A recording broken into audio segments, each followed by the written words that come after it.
हैदराबाद के इलाके Zail park cement factory के सामने वाक़ गुंजान आबादी इकबाल शाह कॉलोनी गुज़श्ता 70 बरसों से सीवरेज की सहूलत से महरूम है, जिसके बायस इलाका शदीद मसाइल का शिकार हो चुका है। गंदे पानी की भरमार के सबब मासूम बच्चे डूब कर जान की बाजी हार रहे हैं, जबकि पीने के साफ पानी की सहूलत भी मुयस्सर नहीं। इलाका मकीनों ने एहतजाज करते हुए इल्ज़ाम आयद किया कि इकबाल शाह कॉलोनी को दानिस्ता तौर पर डबोया जा रहा है।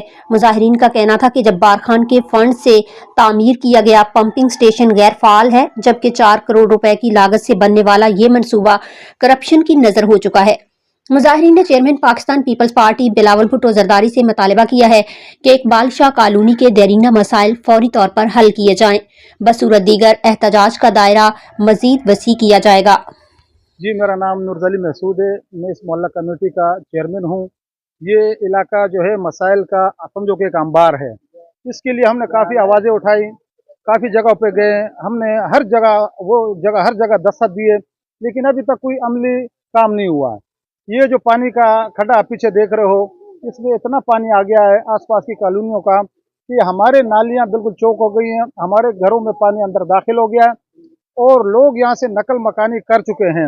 और यहाँ पे ये जो मकान है ये बिल्कुल खस्ता हाल है, इसका किसी भी वक्त गिरने का खतरा लगा रहता है। तो हमारी ये रिक्वेस्ट है सूबाई हुकूमत से, ज़िलाई हुकूमत से कि ये हमारे ये जो पानी का मसला है, ये ड्रेनेज सिस्टम है, इसको बहाल किया जाए और हमारी परेशानियों को कम कर दिया जाए। 92 UC 92 का जनरल काउंसलर हूँ और मसला ये है कि ये आबादी तकरीबन 70 से 80 साल पुरानी आबादी है।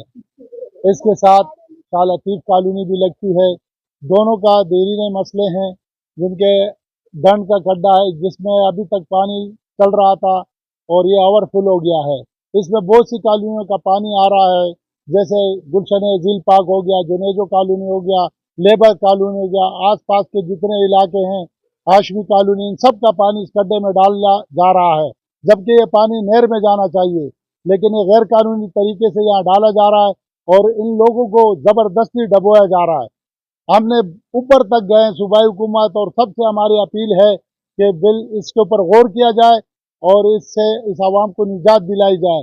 दूसरा मसला ये है कि यहाँ का प्राइमरी स्कूल है, 25 से 30 साल हो गए जो टूट फूट का शिकार हो चुका है, मगर अभी तक कोई सुनवाई नहीं हो रही है। बच्चे तालीम से महरूम हैं, दूसरों इलाके में जाते हैं जो दूर हैं यहाँ से, तो रोड भी बीच में है, रेलवे स्टेशन भी है, कई हादसे हो चुके हैं और भी होने का खतरा है। इसलिए हमारी हुकूमत से अपील है कि इसके ऊपर फिलफोर गौर किया जाए और हमारी तरफ रसाई की जाए। हुआ है अब सिंध गवर्नमेंट से दरखास्त है हमारे को बनाया जाए। पहले भी डूबे थे, आज फिर डूबे हुए हैं।